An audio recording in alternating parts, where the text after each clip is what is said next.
수요일마다 정치를 가장 쉽게 그리고 깊게 풀어주시는 두 분 또 모셨습니다. 안녕하십니까? 네, 안녕하십니까? 유일무이 정치권 내막을 풀어헤치는 여의도 스포일러 신지호 전 의원님 모셨습니다. 안녕하세요. 목소리는 점잖, 분석은 또렷, 아침에 만나는 논리 장인 박원석 전 의원님 모셨습니다. 네, 안녕하십니까? 안녕하세요. 오늘 비가 꽤 많이 오더라고요. 오시는 게 괜찮으셨나요? 네. 잘 왔습니다. 날씨가 좀 쌀쌀해진 것 같은데 어제 또 이제 오세훈 시장 이야기를 안 해볼 수가 없을 것 같습니다. 네. 등록을 하나 안 하나 이야기가 많이 나왔는데 결국 그 등록을 했습니다. 어떤 그 결정 어떻게 보셨습니까? 그러니까 일각에서는요, 이번 선거가 아무래도 불리하니까 네. 이러저런 핑계를 대고 이번 선거는 건너뛰고 자기 당권을 노리지 않겠느냐 이런 분석이 나왔는데 그건 되게 비현실적인 분석이었다. 네. 왜냐하면 오세훈이라는 사람은 그 서울시장이 직업으로 인식될 정도로 사선, 서울시장이, 그렇죠. 국회의원은 한 번뿐이 안 했어요. 그런데 이 본업을 제쳐두고 뭐 전업을 하고 당대표에 도전한다. 근데 오세훈의 정치적 기반은 서울입니다. 네. 근데 이 출마를 포기하는 순간 구청장 출마자들, 시의원, 구의원 출마자들이 오세훈 시장을 얼마나 원망하겠어요, 그래요. 지방선거 다른 네, 출마자들이 그러니까 당대표 도전하고 자시고 하기 전에 네. 본인의 정치적 기반이 와르르 무너지는 거예요. 그러니까 할 수밖에 없었는데, 근데 이제 요번에 어제 이제 그 최종 뭐 등록하겠다 했을 때 네. 오세훈이 별로 얻은 게 없네? 좀 스타일만 구겼네? 하는 평가들이 많이 나오는데 그 결정적인 이유는 네. 첫 번째 전륜 선언 나왔을 때 너무 그걸 꽉 물어버렸어요. 그게요, 윤석열 전 대통령이 정치 복귀를 반대한다는 의미의 전륜이에요. 네. 아무 의미가 없는 얘기, 지난주에도 얘기했죠. 네. 아무 의미 없는 얘기다. 예? 윤석열 대통령이 감방에 있는데 어떻게 현실 정치에 복귀합니까? 근데 그걸 꽉 물어보고 의미 있는 진전, 변화가 시작됐다. 수도권 출마자들이 선거에 임할 수 있는 최소한의 발판이 만들어졌다. 그래 놓고 그 전륜 선언만 있고 실천은 안 따르니까 이거 실천이 따라야 됩니다. 그러니까 이렇게 이런 거 진검승부를 할 때는요 아주 선명해야 됩니다. 각도 확실하게 세워야 되고요. 근데 애매했어요. 근데 절인 결의문을 이끌어내는 네. 이제 첫 번째 후보 등록 안 하겠다 했을 때는 사실 모두 다 신의 한 수다. 네. 뭔가 오세훈 시장이 이제 정말 그 다음을 넘어가기 위해 배수진을 쳤다 이렇게 평가를 했는데 그 첫 번째 반응이 조금 약했다라는 그렇죠. 말씀이시군요. 네. 어제 등록하면서 한 메시지도 많이 내놓긴 했는데 오세훈 시장이 얻은 게 어느 정도라고 보십니까? 이제 뭐 결과적으로 보면 타산명동 서일필이죠. 용두삼이 비슷하게 됐어요. 신 의원님 말씀대로 네. 이게 명분과 메시지 관리를 잘해야 되는데 배수진을 치고 뭔가 승부를 걸 네. 때는 그게 잘 안 된 측면이 있고 오히려 너무 많이 읽혔어요, 속내가. 그러니까 정말로 상대가 겁을 먹어야 되거든요. 그러니까 어쨌든 두 가지 조건을 마지막까지. 선명하게 요구를 네. 한 거지 않습니까? 혁신선대위하고 인적청산하고 그러면 그 대상도 분명히 하고 뭐 시한도 분명히 하고 이런 식으로 배수의 진을 쳐야 되는데 배수의 진을 친다고 하면서 나는 출마하고 싶다, 무소속 나갈 생각은 없다, 이걸 다 얘기해 버리니까 네. 상대한테 패가 다 읽힌 거죠. 그래서 거꾸로 상대가 배수진을 쳐버렸어요. 헬라면 해봐라, 우리는 플랜 B가 있다 이러면서. 당황한 것 같아요, 마지막에. 플랜 B 얘기 나오고 이러니까. 네. 그래서 모양새가 좀 이상하게 됐는데, 물론 이제 애써 오 시장 스스로 의미를 찾자면, 네. 이 와중에 어쨌든 나는 당의 혁신과 변화를 위해서 노력했다라는 거를 이제 서울 시민들한테 어필했다라고 그렇죠. 자기 위로를 할 수 있겠지만, 이제 그게 상황을 바꿀 만큼 지금 선거 상황이 녹록하지가 않아요. 어떻게 보면 오세훈 시장은 면이 많이 상했고, 그 사이에 경쟁자만 한 명 늘었잖아요. 갑자기 플랜 B가 이제 등록을 등장을 하셨죠. 네. 해가지고. 그래서 약간 역설적으로 얘기하면은 지금은 오히려 오세훈이 후보가 안 되는 게 뉴스고 파격이고 이슈예요. 선거 공학적으로만 보면. 네. 그렇잖아요. 우리가 개가 사람을 물면 신문에 안 나오지만 네. 사람이 개를 물면 신문에 나오잖아요. 그렇죠. 이런 것처럼 그냥 오세훈이 후보가 되는 거는 그냥 당연한 거고 아무런 변화가 없는 거고, 근데 오세훈 시장이 후보가 안 된다, 경선에서 어떤 파란이 일어났다, 이러면은 선거에 다이내믹스가 생기죠. 근데 그럴 상황도 아니에요. 이를테면 저는 너무 이 국민의힘 공관이나 지도부가 이해가 안 되는 게 유니스 구원 같은 사람이 후보가 안 되더라도 네. 이게 페이스메이커로는 정말 좋은 사람이거든요. 경선의 역동성을 만들어낼 수 있는 분이에요. 근데 완전히 무슨 찌끄다시 취급을 했죠. 찌끄다시란 말 써도 안 되나? 어쨌든 네. 어쨌든 뭐 그 아무런 그 의미를 부여를 안 네. 했잖아요. 거기다가 네. 마치 없는 사람처럼 만들어 버렸잖아요. 이게 다 패착이에요. 선거 전략상으로는. 그런데다가 저 누구지? 박수민 의원. 박수민 이분이 의원님. 갑자기 등장했는데 네. 거기에도 마치 그 지도부에 오세훈 밀어내기에 의중이 실려 있는 듯한 이제 이런 어떤 구도 자체 그렇게 보여지군요. 그런 식의 메시지를 흘렸어요. 조강한 최고위원인가? 지난주부터 플랜 B 얘기하면서. 그건 별로 좋은 모습이 아니에요. 그러니까 오 시장에 대한 압박 카드였는지는 모르겠으나 전체적으로 경선을 세게 돌리는 데 있어서는 전혀 좋은 그 관리 방식이 아닌데 그분은 당권파 후보처럼 지금 비춰져요. 그분이 갖고 있는 스토리나 면모가 뭐든 간에 네. 좋은 거 아니죠. 그래서 오 시장도 여러 가지 실책이 있었고 당 공관이나 지도부의 무능도 이 과정에서 또 노출이 됐고 결국 전륜 선언 이후에 국민의힘이 달라진 거라고는 김영환 충북지사 컷오프한 거 하나 빼고는 뭐가 있냐. 솔직히 그런 생각이 들어요. 근데 오세훈 네. 시장이 여전히 뭐 저는 수는 남아있다라고 음. 보는데 일단 공천이 확정이 되면요. 네. 계속해서 이제 혁신선대위라든가 당의 기조 변환, 노선 변환, 전환 그 요구할 거 아니에요. 근데 네. 장동혁 지도부가 그걸 수용할 가능성은 전혀 거의 없잖아요. 그러면 폭탄 선언을 할 수도 있어요. 선거 뭐냐면 국면에서. 네. 중앙당은 서울 선거에 개입하지 마라. 근데 다행히도 배현진 의원이 그 징계에서 그렇죠. 같은 살아서 인용돼서. 서울시당 위원장으로 복귀하지 복귀했죠. 않았습니까? 오세훈 배현진 콤비가 있어요. 그러니까 서울 선거는 우리 서울시 차원에서 알아서 치를 테니까 중앙당 일체 개입하지 마라. 이러면서 뭐 나름대로 기조, 뭐 빨간 옷 다 벗고 그냥 우리는 요번에다 하얀 옷 입고 다니고 뭐 이렇게 하자. 뭐 이런 수는 아직까지 남아있죠. 어제 오세훈 시장이 이제 등록한다라고 네. 입장을 밝혔을 때 대다수가 사실상 당의 혁신이나 당 지도부를 향한 메시지가 많다 보니까 후보 등록은 서울시장을 하는데 저건 전당대회 출마 선언문이 아닌가라는 뭐 이야기를 하시는 분도 있던데 그러면 오세훈 시장이 약간 강한 면모를 이제 계속 보여주고 있고 네. 후보가 된 이후에는 좀 리더십을 갖고 당을 더 이끌어갈 수 있다. 예, 저는 서울뿐만 아니라요. 후보가 확정되잖아요. 네. 이게 지방선거 아니에요. 지방선거의 본령 취지가 뭐예요? 지방자치 아니에요. 그러니까 선거도 지방자치로 치르자 하는 그러니까 중앙당 장동혁 그냥 가만히 계세요. 여기는 우리가 알아서 할게요. 이런 게 서울뿐만 아니라 전국 곳곳에서 좀 발생할 거라고 봅니다. 그렇죠. 사실은 있을까요? 2018년도 지방선거 때 네. 당시 홍준표 대표였는데 인기가 없었잖아요. 홍준표 대표의 유세를 요청하는 후보들이 거의 없었어요. 그리고 지도부의 유세를. 온다 그러면 오히려 말릴 상황이었고 선거 결과 이제 참패했는데 네. 대구 영북 두 군데 빼놓고는 그때보다 더한 상황이 될 수도 있어요. 정말 아주 명시적인 윤어게인 후보가 아니고서는 지금 누가 장동혁 대표가 와가지고 직원 유세하는 걸 달가워하겠습니까? 득표에 도움이 안 네. 되는데. 그리고 대구도 지금 심상치 않잖아요. 우리가 얘기를 하겠지만 네. 거기도 이제 상황 관리를 잘 못하면은 대구에서도 오지 말라고 손살에 칠 거예요. 대구에서 좋죠. 아니 이진숙 뭐 씨가 후보가 된다면 모르겠으나 그게 아니라면 민심이 굉장히 안 좋다는 게 여론조사 지표로 나타나고 요즘에 또 김재원 의원의 네, 이 카메라 이걸 통해서 경북 지역 민심이 다 최고위원회 보이잖아요. 출마자들의. 그래서 저는 뭐 공천 끝나고 나면 오세훈 시장을 비롯해서 원심력이 세게 작용할 겁니다. 그러니까 우리가 알아서 할 테니까 관여하지 마라. 선대위도 별도로 아마 구성을 할 거고 그래서 중앙당 차원의 혁신 선대위는 안 되지만 서울시 선대위는 이제 그런 별도로. 면모를 꾸리려고 아마 오 시장도 배현진 의원도 생각하고 있지 않을까 싶고 그러면 이제 장동혁 대표는 지금도 사실은 상당한 고립 상태인데 지금 억지로 저걸 끌고 가고 있는 거지.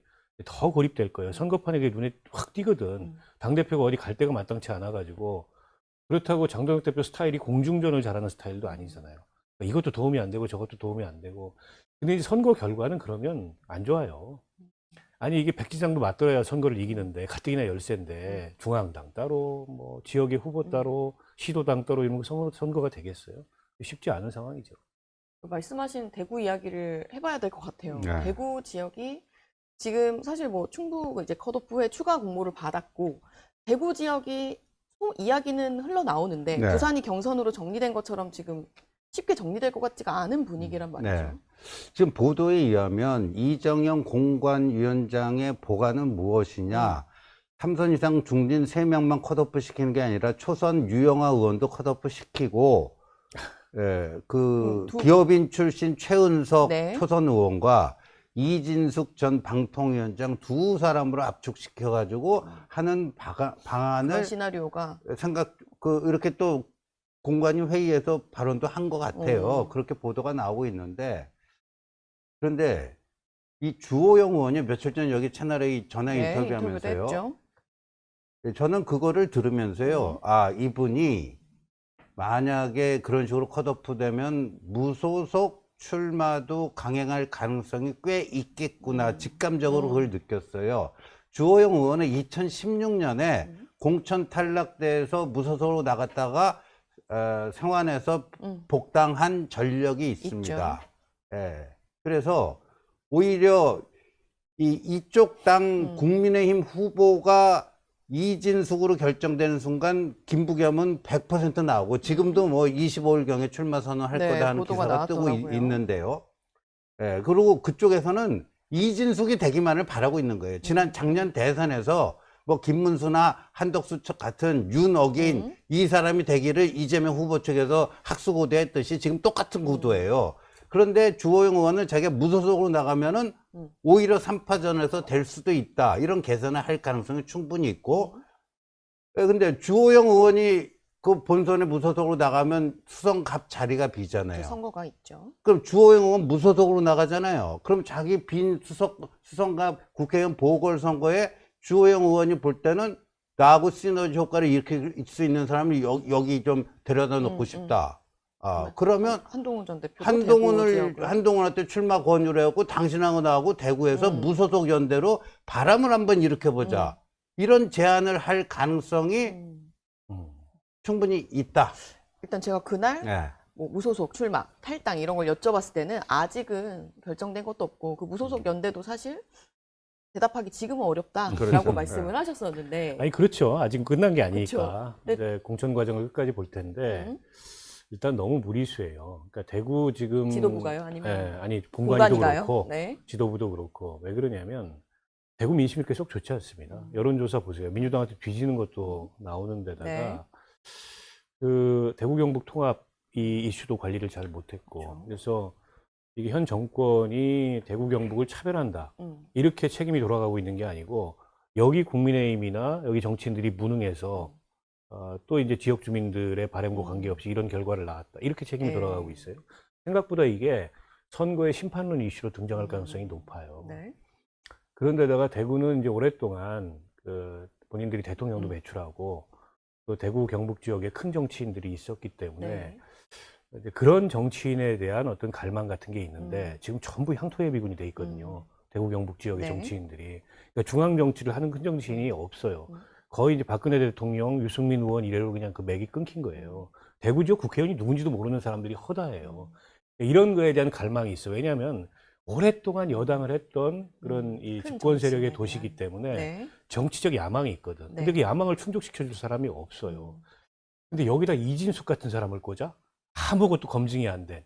뭐 지난 윤석열 정부 시절에 방통위원장 돼가지고 본인 스스로 탄압받았다고 이거 한 거밖에 없는 사람을 그러면 대구 과연 시민들의 자존심이 그걸 허락하겠는가? 그러니까 굉장한 패착이에요. 국민의힘으로서는 대구마저도 날아갈 수 네. 있는.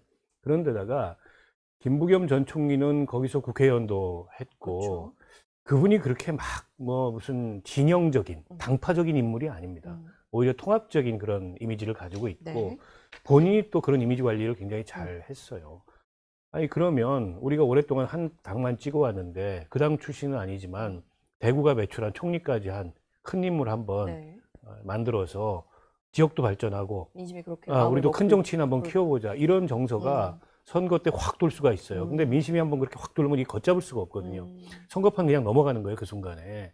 그리고 저는 김부겸 총리의 제가 참모라면 대망론을 들고 선거를 할 거예요. 대망론. 그러니까 보수 정치인들만 대망론을 대구에서 폈었는데 처음으로 보수 정치인이 아닌 그러나 편협하지 않은 그런 어떤 그 대망론을 들고 선거하죠. 당연히 선거하죠, 그렇게. 그러면 그 속수무책이에요. 제가 보기에는. 그러니까 국민의힘이 너무 이제 자기 텃밭이라고 영지 취급하고 그 대구 지역의 정치인들도 잘못됐어요. 전부 다 자기 영지인 줄 알아 거기를. 그러니까 긴장을 안 하고 그래서 뭔가 혁신이 필요하고 물갈이가 필요한데 그것도 지역 민심이 받아들이고 당사자들도 수긍하고 이런 혁신이나 그런 방안이 돼야지 고작 중진들 컷오프 시키고 결론이 이진숙이다. 그게 말이 됩니까? 그럼 완전 선거 말아먹자는 얘기지. 그러니까 저도 대구 지역 뭐 출마자분들도 있고 정치인들이랑 얘기를 해보면 대구 민심이 그게 있다고 하더라고요.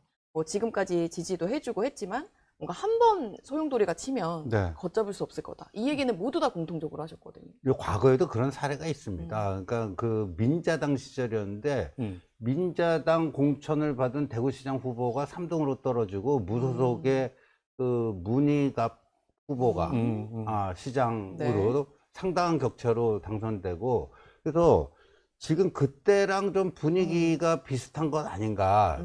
저는 이제 제가 대구를 잘 모르는 상황에서 제가 섣불리 판단할 수는 없는 거고 대구에서 몇십 년 동안 그거를 쭉 관찰해 온 사람들한테 귀동냥을 해보면 그런 비슷한 얘기가 나와요. 그러니까 오늘 아침에 또 이정현 공관위원장이 SNS 글을 쓰셨더라고요. 그러니까 아마 어제 주호영 의원이 좀 네. 강도 높게 쓰신 거에 대한 답변인 것 같긴 한데 나는 흔들리지 않겠다. 그러면서 근데 대구가 기득권을 버려야 되고 이게 혁신 공천이다. 라는 입장을 계속 피력을 하셨는데 그런데 이게 왜요? 그 이정현이라는 사람이 그 공천 칼날을 이제 휘두를 수밖에 없는데 그러면 잣대가 기준이 공정하고 동일해야 되잖아요. 경북지사 하는 거랑 지금 대구시장 하는 거랑 완전히 다르잖아요. 다르죠. 그러니까 그때그때 달라요. 요예요. 그러니까 이게 무슨 혁신 공천이다. 혁신 공천인 칼질을 많이 할 수밖에 없어요. 네. 예. 그러려면 정말 그 엄정한 잣대가 있어야 됩니다. 전혀 없어요. 공정한 기준 없이 그렇게 뭔가 기준이 다른 거는 어떤 이유가 있을 수 있는 걸까요? 그러니까 이게 이정현이라는 사람을 발탁한 것 자체가 이게 난센스다. 왜냐하면 그 내란 중요 임무 종사자로 뭐 1심이지만 23년 징역형 받은 한덕수 그 후보 시절에 바로 그 대변인 역할을 했고 그 윤석열 탄핵 반대 외치는 그 윤어게인 사람들에게 당신들 한 사람 한 사람이 이순신이다. 이렇게 했던 사람이 와서 혁신 공천하겠다 그러면 누가 그거 거기에 대한 진정성을 인정해 주죠? 아니 그래서 전부 다 고성국 픽이다. 라는 얘기가 지금 심상치 않게 돌잖아요. 이진숙 씨는 아예 그냥 고성국 씨하고 같이 선거운동을 하고 다니고 있고 이정현 공관위원장도 고성국 씨의 강력한 추천이 있었다 이런 그 얘기들이 흘러나오고 뭐 주호영 그 의원께서는 아주 뭐 그걸 강하게 비판을 하시더라고요. 근데 지금 공당이 더군다나 제1야당이 선거가 절박해야 되는데 그런 선거를 앞두고 그런 얘기가 돈다는 것 자체가 비정상이에요. 근데 지금 이정현 위원장이 어떤 원칙도 어떤 기준도 어떤 공정한 잣대도 없다 보니까 발생하는 문제입니다. 원래 현역 단체장을 컷오프하고 이런 식으로 파격적으로 공천을 하려면 사전에 시그널을 줍니다. 우리 프로그램 제목처럼. 네, 시그널을 그래서 사전. 전략 공천직으로 여기는 지정한다. 아, 그렇죠. 중앙당이 그립을 세게 잡는다. 그러면 현역도 감지를 해요. 그렇죠. 다 알아듣는 내가 거죠. 아웃되는구나. 네. 그리고 중진들이 여기는 물갈이 공천하겠구나 명함을 안 내밉니다. 근데 이건 기습이잖아요. 9명이나 등록해놨는데 갑자기 컷오프를 시키겠다. 아니 저는 김영환 지사는 충분히 컷오프 될 만한 사유가 있었다고 생각을 해요. 그럼에도 불구하고 사전에 그걸 어쨌든 예고를 했어야 되고 그게 이제 이 전략적으로 선거를 관리하는 거잖아요. 네. 그리고 만약 컷오프 했으면은 등록한 사람들 가지고 경선을 치러야 되는데 또 추가 공모. 그러니까 정해놓은 거 아니냐. 이게 전부 다 이 원칙이 작용하지가 않아요. 그냥 뭐 그때그때 상황에 따라서 상황 논리만 작용하고 있고 누가 그러더라고요. 국민의힘 내부를 잘 아는 분이 이정현 공관위원장 얘기가 도니까 그분이 당대표 할 때 어떻게 됐냐. 그분이 열심히 하면은 망한다. 국민의힘 공천이나 선거나. 너무 지금 의욕을 가지고 열심히 하잖아요. 열심히 하시죠. 정수리를 한 번에 내려쳐야 된다는 거. 자기 정수리를 치고 있는 것 같아요, 지금. 어제 유영하 의원은 감전사 할 수도 있다. 전기 충격을 잘못 주면. 그래서 조금 더 경선 방식을 전략적으로 관리하자 이런 얘기를 하시기도 했는데 뭐 충북 얘기하셨지만 지금 뭐 충주면에 이제 키워낸 고기령 후보자도 공천 취소를 하겠다 신청을 이렇게 탈당까지 했어요. 탈당도 해버렸습니까? 네, 탈당. 이분이 충주시장을 연속 3연임을 했기 때문에 더 이상 충주시장을 할 수가 없어가지고 이번에 이제 충북지사 도전을 한 건데 예, 근데 지금 어제 그 김수민 전 의원이 또 등록을 했잖아요. 네. 그게 이제 이른바 당권파들의 플랜 B 아니냐. 그러니까 다 얘기가 이미 돌았었죠. 정해놓고 네. 짜고 치는 고스톱 하고 있는 거 음. 아니냐. 그런 강한 의심이 드는 모양이에요. 음. 아, 그래서 이 공천 신청 취소하고 탈당까지 했어요. 근데 탈당하면요, 저는 제가 며칠 전에 뭐 상가가 그 충주에서 있어서 갔다 왔는데, 네. 그 충주 얘기들 많이 들었는데, 충주가 거기가 청주하고는 또 완전히 다른 게, 거기가 이 보수정당 굉장히 안정적인 우세 지역입니다. 맞습니다. 예, 민주당이 국회의원도 어려운데. 그렇고 네. 시장도 그렇고 네. 계속 이 국민의힘 계열에서 배출해 왔는데 지금은 빨간 옷 입고 선거운동하러 다니기가 힘들다 하는 얘기가 나오고 있어요. 지금 분위기가. 저는 그런 분 민주당에서 영입할 것 같은데요. 저도 이기령 그래서 시장 같은 분은? 조기령 조기령 시장 같은 씨를 분은? 민주당에서 땡기지 않을까 그런 생각이 듭니다. 아니 다음번에 네. 잠바 갈아입고 총선 나오죠. 그런 분들은. 네. 부산은 어쨌든 경선으로 또 정리가 됐어요. 네. 잘 치러질까요? 근데 이제 부산도 재밌는 게요. 네. 뭐 박형진 시장이 될지 주진우 의원이 될지는 모르겠지만 이것도 이제 공천 확정 이후에요. 네. 장동혁 대표랑 같이 뭐 선거 유세하려고 할까요? 지금 이제 누가 되더라도. 부산 북갑에 네.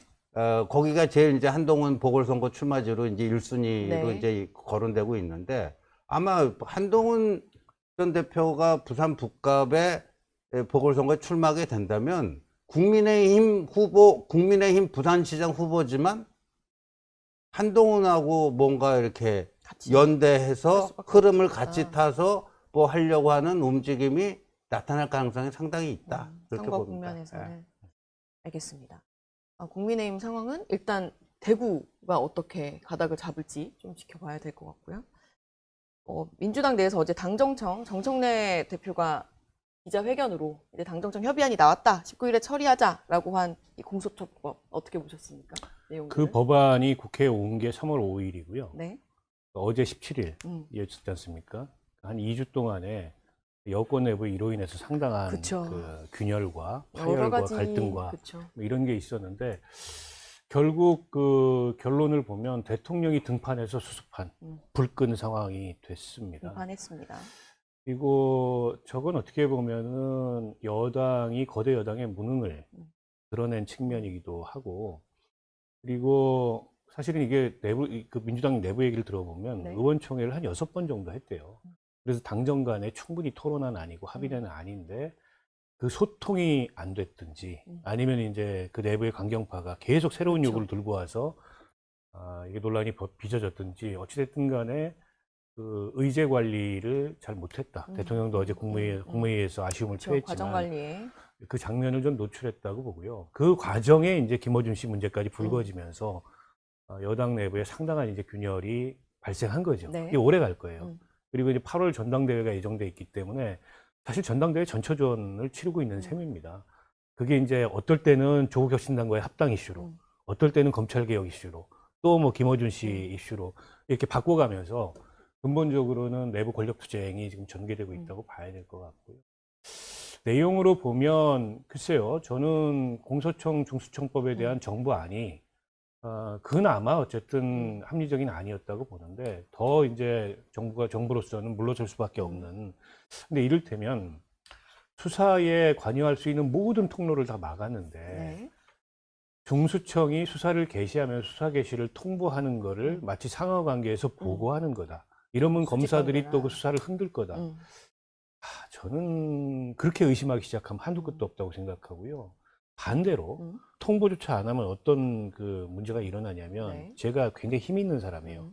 저에 대해서 중수청이 수사를 개시했는데 제가 사방팔방 청와대부터 시작해서 로비를 해가지고 이걸 덮어요. 그러면 공소청은 이걸 몰라. 그 단계에서 끝나는 거예요. 이런 문제들이 빚어질 가능성이 있는데 네. 대한민국 경찰은 그러면 그렇게 공명정대하고 유능하냐, 증명할 수 있느냐, 그거를. 그런 면에서 걱정되는 측면이 상당히 있어요. 그래서 이 권력기관의 이 업무의 분담이라는 거는 결국 체크 앤 밸런스, 견제와 균형이 작용하도록 해야 되는데 너무 이게 검찰 권력에 대한 그런 원망과 원한과 미움과 네. 불신과 이게 누적되다 보니까 좀 그 체크 앤 밸런스를 잃은 거 아닌가. 네, 그런 문제의식이 있습니다.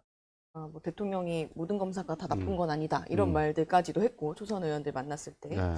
어제 대통령이 뭔가 정리해서 정청래 대표가 발표한 모양새는 됐는데, 어떻게 평가하세요? 누가 이 상황을 정리를 했다라고 보면 될까요? 아침 신문에 도대체 대통령의 본심이 무엇이었던가 그게 퀘스천 마크였지. 근데 저도 마찬가지예요. 네. 그 초선 의원들하고 연다는 연이은 만찬 네. 또 본인의 SNS 메시지를 통해서 지금 강경파들을 그렇게 하면 당신들 그렇게 하면 안 돼. 공개 경고를 했잖아요. 근데 어제 결과 보면은 없어요. 용두삼이에요. 아니 그거 공소청장으로 할지 검찰총장으로 할지 그거 호칭 하나 한 거랑 그 지금 검찰청 검사들 일괄 면직 후 재임용할지 그대로 승계할지 그거 별로 그 본질적인 거 아니에요.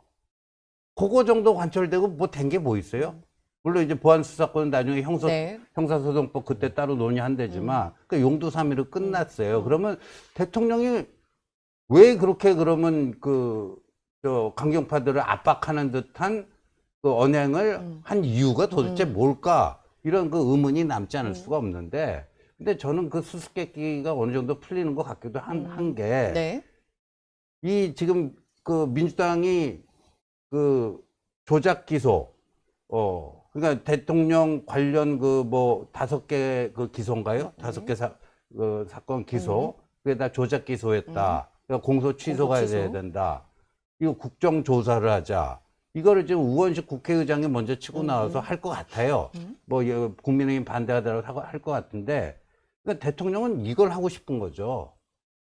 진짜 여기에 마음이 대통령은 하고 싶은 게 이거 같아요. 제가 봐서는.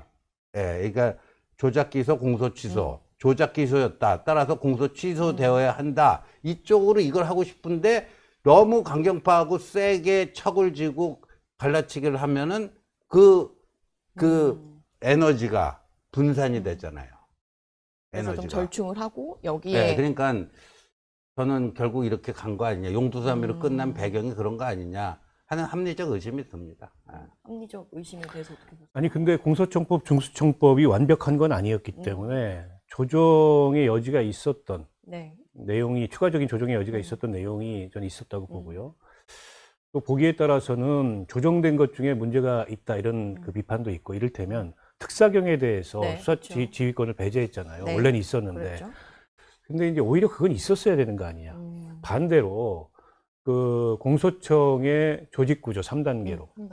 원래는 이제 뭐 고등, 지방 이렇게 나왔다가 광역 이렇게 좀 바꿨는데 그거 진짜 불필요하다. 이렇게 여전히 좀 이견이 남아있는 대목들이 있는데 큰 틀에서 어쨌든 수사 기소 분리가 이 중수청 공수청 법안의 가장 큰 취지잖아요.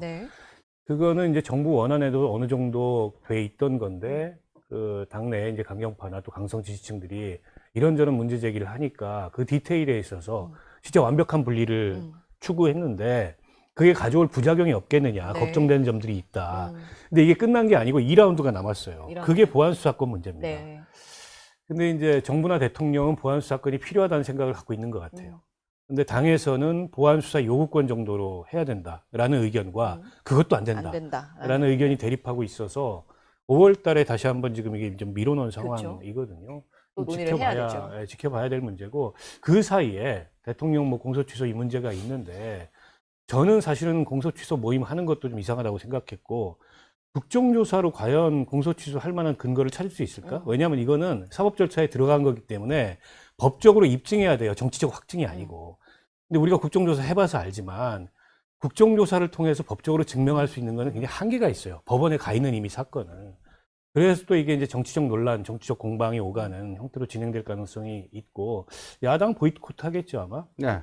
그러면 뭐 이제 여당이 일방적으로 증인들 불러가지고 그 이제 검찰 관계자들 신문하는 식의 국정조사가 될 텐데 글쎄요 그걸 가지고 검찰이 공소취소를 한다 쉽지 않은 이미 이제 무슨 거래설까지 나온 마당에 쉽지 않은 상황이 어떤 검사도 선뜻 그걸 하기가 쉽지 않은 상황. 그러나 그걸 쉽게 포기 못 합니다. 그래서 이제 그 국정조사가 뭐 결정적인 역할을 하는 건 아니지만 분위기 띄우고 바람 잡고 하는 거는 충분히 할 수 있다라고 보는데 지금 민주당이 권력에 취해서 큰 걸 못 보는 것 같아요. 저는요 2030년 차기 대선에 민주당이 정권을 뺏기게 된다면 첫 번째 이유가 이 사법 질서를 이렇게 아주 후진국 수준으로 이게 파괴시켜 사법 시스템 파괴가 그 첫 번째 원인이 될 거다 이렇게 전망을 하는데 너무 앞서 나가는 얘기일지 모르겠는데 최근에 이제 변호사들 얘기를 들어보니까요. 네. 지금 뭐 법 왜곡죄 4심제부터 시작해갖고 이제 사법체계 요 개편이 있잖아요. 네. 피해자 변호인들이 있고 피의자 변호인들이 있잖아요. 피의자 변호인들은요 새로운 기회가 열렸다고 좋아하는 사람들이 입장이 많고 달라지는 건가요? 피해자들이 이렇게 되면은 내 억울함을 바로 잡아줄 수 있는 게 점점 더 힘들어지지 않을까. 바로 이제 앞으로 이 시스템이 지금 시행이 제대로 안 돼서 그렇지 시행이 되다 보면 별하별 해괴한 사례가 많이 속출할 겁니다. 그러니까 이게 알겠습니다. 대통령이 네. 과유불급 말씀을 하셨잖아요. 네. 그러니까 이제 이 사법개혁 이미 통과된 법들에도 과유불급이 분명히 있는데 이 문제는 이제 국민의힘의 지금 상태로 보면 2030년에 그런 일이 일어나지가 않을 것 같아요. 이게 모든 얘기를 하다 보면 항상 이렇게 야당의 역할을 제대로 해야 한다 이런 얘기로 마무리가 되더라고요. 국민의힘이 잘하면 모든 게 다 해결돼요. 알겠습니다. 오늘 정치 속풀이 여기까지 하겠습니다. 두 분 감사합니다.